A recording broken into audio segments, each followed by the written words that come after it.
Good morning, good morning. Um, yeah, this is the beginning of day 20 of From Here to Jerusalem. I'm Anya, and right here in his bag is Sean the Harper. And I'm sitting here looking over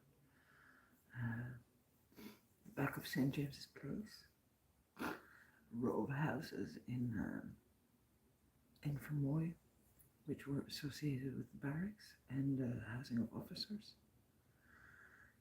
And the garden is just really, really, really beautiful. And it's day 20. The last update I did was in Killavullen, when I was at the Nanonego sisters, Nanonego's birthplace in Killavullen. And they kind of kept me and helped me and looked after me for Easter. And it was really nice. It was really nice. I wasn't feeling the best when I arrived there. I was having all kinds of issues and doubts and things in my head, and it wasn't great. Like I wasn't a happy bunny. I wasn't sure about the route anymore, and I'm actually still not sure about the route. And I wasn't sure about whether I was strong enough to carry the harp, and I wasn't sure about lots of things. So from here to Jerusalem, anywhere from a year to 2 years on the road with a harp on your back. My pack has been a little bit too heavy all along. I'm still working on that. That has to do, and of course, somewhere around 6,000 kilometers for this year. I should work on the start of those videos, shouldn't I, really? So that is basically the information right now. At this moment, I'm still walking in Ireland. I'm still in County Cork, which is my home county where I live. And not today, not tomorrow, but the day after, I will be in Tipperary. Today, it's going to be a really short day because I'm going to go to Kilworth, and I'll be staying there with a woman who shares my second name. She's Dutch as well. And then tomorrow, I'm hoping to go to Ballyporeen to meet up with the Hennessy's, whom I haven't seen in a very long time either. I think I haven't seen them in about 10 years. And Seamus is the cousin or the nephew of a fiddle player I know back in Clonakilty, and he is a musician as well, so that should be fun. And I stayed with them on my very first Camino. So the last update I did was day 14 and 15, which was it Good Friday, I think. Good Friday was the last day I did anything. So there was Good Friday, Holy Saturday, and then Sunday, 16th and the 17th. It was really nice. We went to the sisters. Obviously, they had to go to mass, and the church in Killavullen is really, really, really beautiful. It's really airy, really, really peaceful kind of place, and the community there is quite strong. So they had a good attendance in the church, and it was all really, really nice. It made me very emotional. It was good because I think I've been struggling a little bit about where it is that I belong and what it is that I am doing, and people have been asking me why, and I've given all these different answers, and the truth really is I don't know. I don't know. I don't know, like I started these journeys 12 years ago and I just want to finish the cycle. There's 3 of them. And I'm an adventurer at heart. I want to go do this. So, yeah, they fed me and we chatted and it was really nice. His sister Lois was a music teacher and she taught like recorder consort and stuff. So it was very nice to talk music and she'd hear a tune and she'd come up with a tune and she said, do you remember what the name is? And we talked different composers and it was just really nice. And then there was Sister Sheila who was there. Oh, it's important to rest. It's very important to rest. Oh, very important to rest indeed. Yeah, I played at Sunday Mass for communion, and I had been thinking about this tune, which I know is "The Sheep Are Not for Sharing," which is part of an Easter hymn, I think, and the Easter hymns have been set to its originally a Scottish tune, and then it turned out that they were actually singing it, so I ended up playing a lullaby for Jesus. Bit wrong time of the year. Yeah, wrong time of the year. But it was nice. It was nice to hear Sean the harp in the church, and it was nice to play.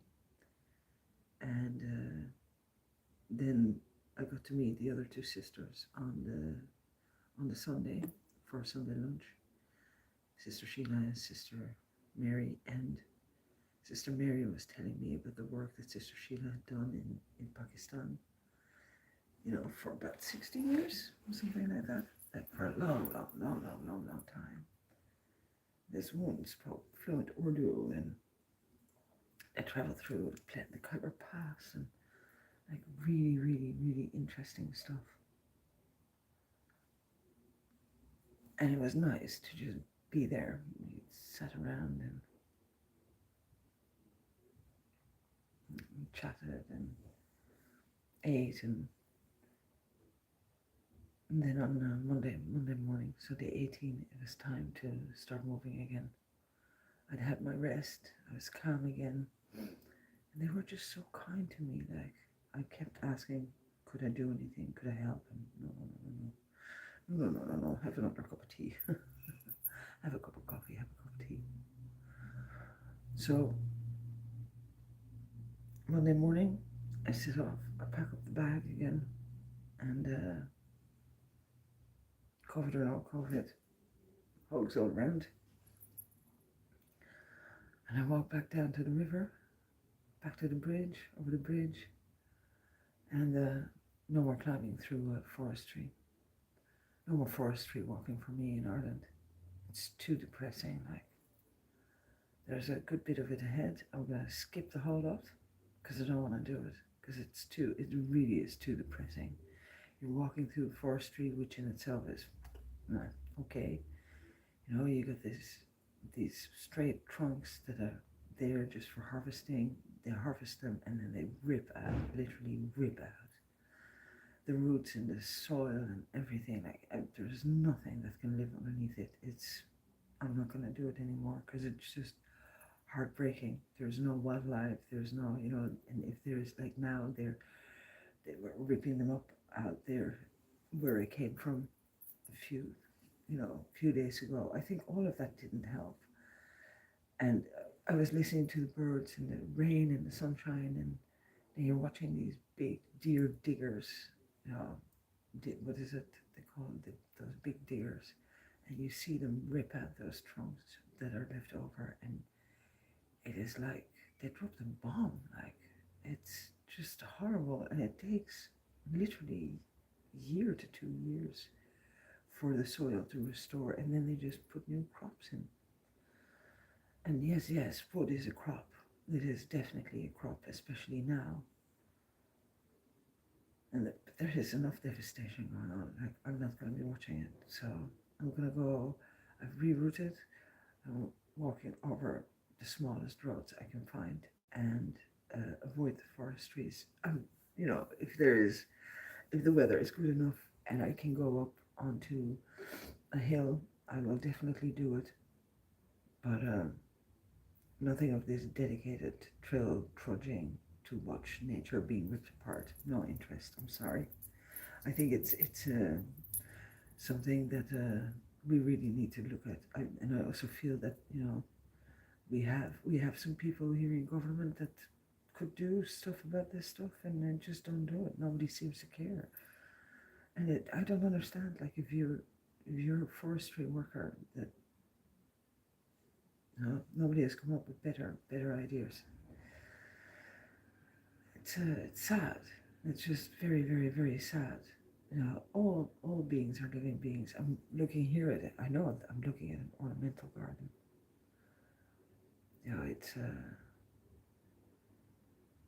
but nature needs loving. It needs caring for. It needs the opportunity to thrive. And in Ireland, that does not seem to be important at this moment in time.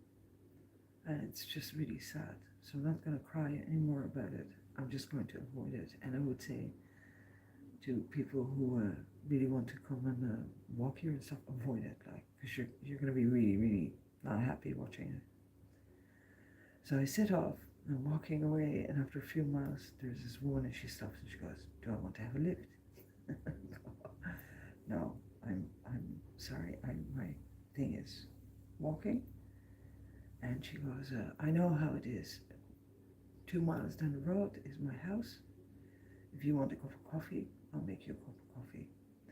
So I stop after a few miles, and yes, there she is. It was the house that she said it was, and I meet her family, a boy and her husband, Heather and her family, and I end up having lunch with them, and we had some really, really good chats. Played a bit of harp. The rain came, the rain went. I packed up again. It was really, really nice because it was like how I remember walking to be.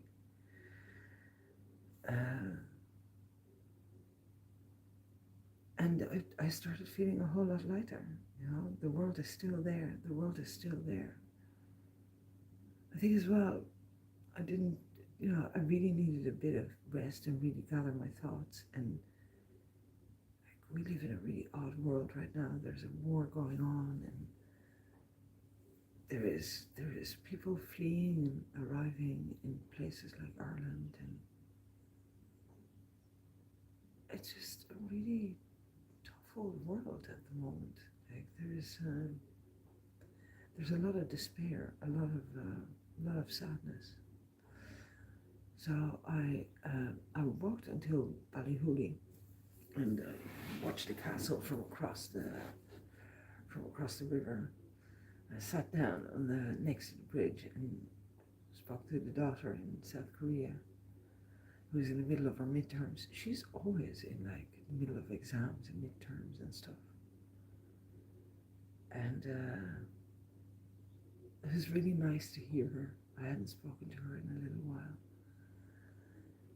And I thought, well, I got more in me. Like I was going to stop in Ballyhooly, and I didn't. I went on. I pressed on to Fermoy. So on day 18, I arrived like just before sunset. I arrived in Fermoy. It was cold. It was cold by the end of the day. I think there was from Ballyhooly. I had even a bit of hail, kind of rainy hail. So the temperatures were low, and then the sun was back, and I trudged over this little road, and it was really nice. The views were really nice, and then there was this spectacular rainbow, like really beautiful rainbow. So I stood there for a while, and I sat on the side of the road, had a bit of a snack, and then walked on and walked into Fermoy, and my feet are still like the left foot is. I think it's a shoe though. I was starting to think that there was a problem with my foot on the left hand, but I think there's too much room in the shoe on the left hand.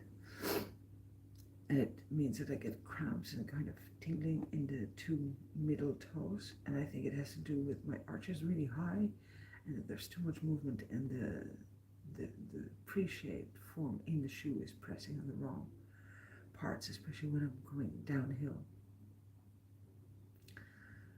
But I think I know what to do about it, and if I have it wrong, I will just get a new pair of shoes in Clonmel. Because this has been going on now for 2 weeks. You know, I've had rest and I tried again, and it still doesn't go. So I'm sitting there contemplating my feet, and I'm thinking, what will I do for the night? Now there are quite a few people that I know, and I know that all of them had people over for Easter. And I'm thinking, okay, I better let everybody know that it's Easter Monday. I have arrived.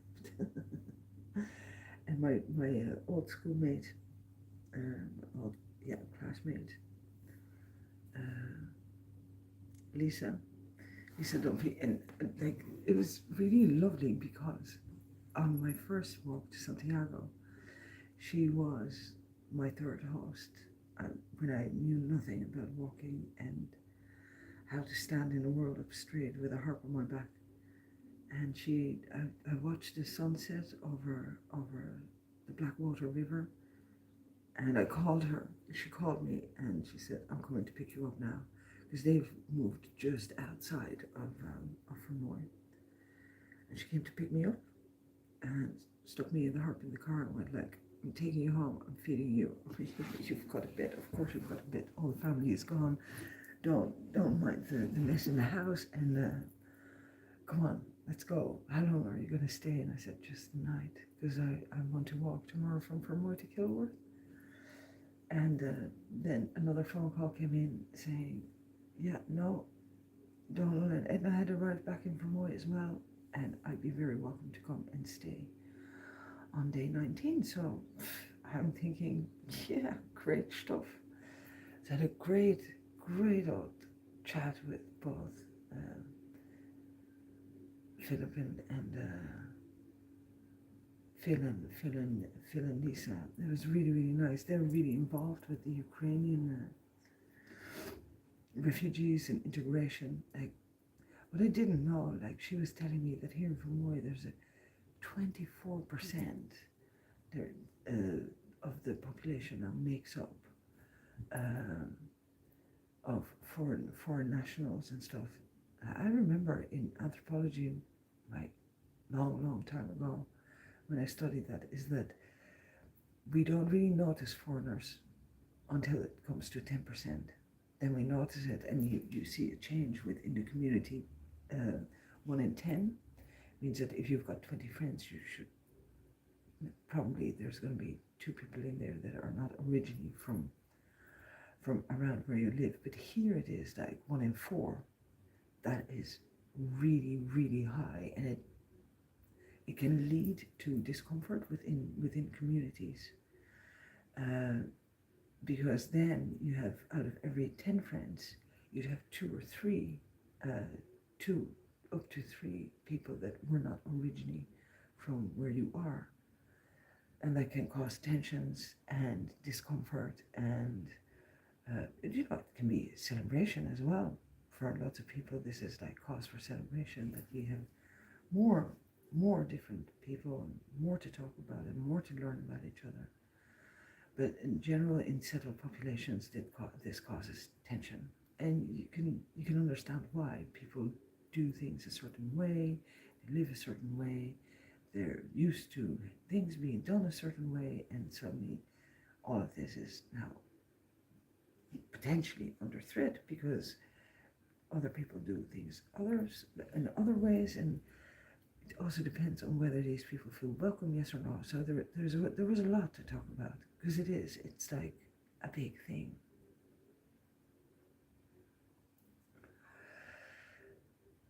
Yeah, Lisa seems really very shook by what's happening in Russia, and I think everybody is. It's shocking to see war in the 21st century.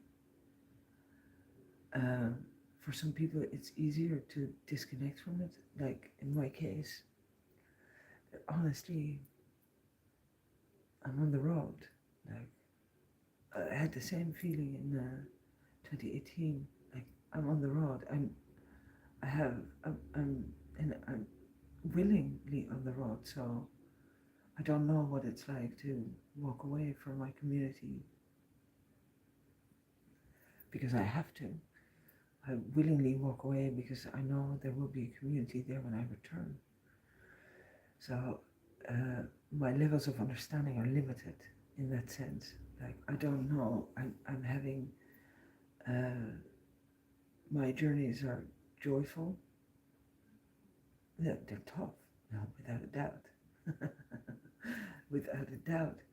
But they're joyful experiences for me because I choose to do them. So it's hard for me to understand what that must be like to have to do that. You can't go home and you want to go home. That is tough. That's very, very tough. I also don't look around in my community, and I know Clonakilty has welcomed people, and people have been really, really generous, but there are voices. I've spoken to people who are saying, well, and they're going to house these people, and then why are we not housing our own? And in all fairness, I suppose you could say, I think it's fair to say that the response of government has been lacking because it's true, they haven't looked after their own. And there is a tendency to say that if people, social housing isn't necessary because those who live on the lower end of income in Ireland, that's their own fault. They should do better, and then they can buy houses. And now we have like an entire generation living at home with their parents because no, they can't. They can't. You cannot ask a youngster to make a commitment of 40 years just to pay a house if they cannot even come up with the money to pay the deposit. And now we're going to add to that people who don't want to be here but may have to be here for a good while, and so it's complicated. Those who are less fortunate, I'm sure there's parts in those groups that say like, what about us? Like, why are we not looked after? Why is everybody else looked after? Well, there's different types of prejudice within society. There's different types of dealing with it, and I would say that the government is definitely lacking in the sense that they haven't provided for those who are less well off, and they're very willing to go with this idea that that's their own fault. But now there's others who are also less well off. Are they going to treat them in the same way? Because we know that it's not their fault, that their country is being invaded, and there is, they can't go home. Just because people are less well off doesn't mean that they don't participate in society. There's good examples. Like I've worked with people who work very hard, have had very unfortunate events in their lives, or maybe not the smartest decisions, and they're left behind.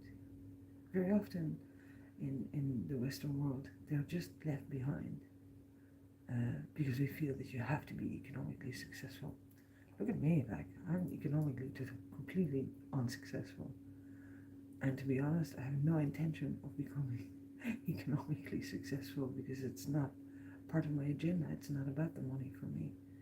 And I will always work and I will always do my best. And sometimes I get paid and very often I don't. So there you go. That's my little politics for the day. So on the beginning of day 19, I got into a car, brought Sean the Harp back to Fermoy, and I didn't walk. I just walked straight back into another house. So yesterday I spent with Dawn and Edna, and again I was fed and watered and lots of chat. I talked too much for sure. I think there was a lot in my head. I could have listened more. Donald showed me his garden is just astonishingly beautiful, really, really beautiful. And we had dinner together. So, but I didn't walk. I didn't I didn't move, but I did make a decision. I have the solar panels in my bag. They're quite heavy. They're going to go. I'm going to send them forward to Holland because I'm not going to use them in Ireland. I won't be needing them in Ireland and England. It's too early in the year and they're too heavy. And I think that Marcel in Holland, he has come up with an alternative. So we're going to swap them out. We're going to try which ones are the better ones. And he can run the tests. And it'll lighten my load with 1.2 kilos, which will be very, very good for me. And then I am heading for Clonmel. I'm still thinking, okay, so tomorrow I'm heading for Ballyporeen. Today I'm walking to Kilworth to meet Petra, which is only like 6 or 7 kilometers. It's not very far, but it'll be nice to do the walking. The sun is shining, like it's really, really beautiful weather outside. It's early, and then tomorrow I'll be heading for Ballyporeen, and then I'll be heading for Clogheen, and I can do 2 things. I can stick next to the route, which will bring me to Clonmel, which is what I did originally, but if I go for a beeline for Dublin, I could walk towards Thurles, so I could walk the upper part of the St. Declan's Way. So I need to decide that within the next 2 days, and then from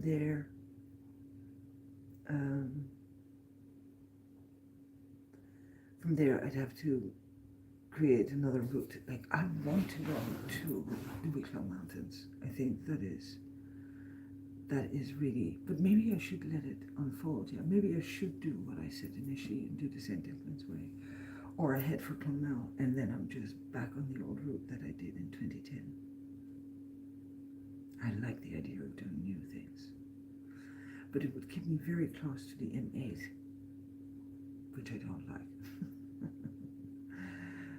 So Care Cashel,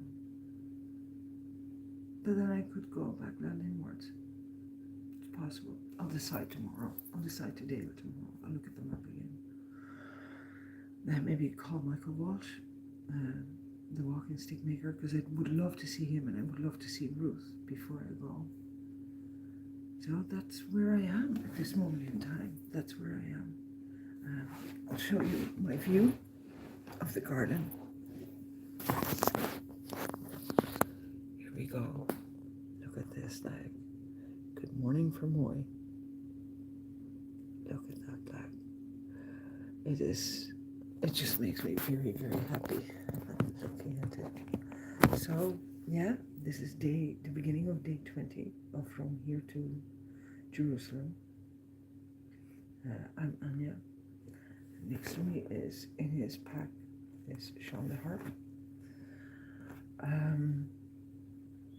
I put a message out on the Facebook page, Nederlanders in Dutch people in Ireland, and I got some offers of people to come and walk with me, as well as I think the Dutch embassy said that if I wanted to visit them, that I'd be welcome to. I think I would like to. And also an invitation to go and play in a school for severely handicapped children in Dublin. So I'm going to do that as well.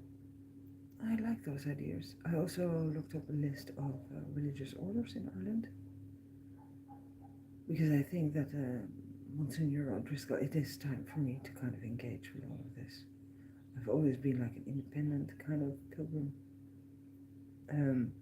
People along the road are important.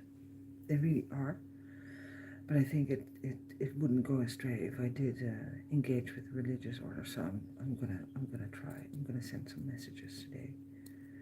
And that's really it for me for today. Thank you very much for being here with me. I'm sorry I didn't do more updates. I really needed to get my head around all of this. I'm in good shape.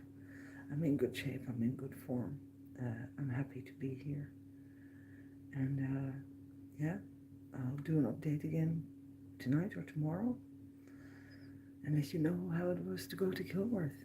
Thank you very much. I know it's like day 20 and I'm still in County Cork. Thank you for being here. And I'll see you again soon.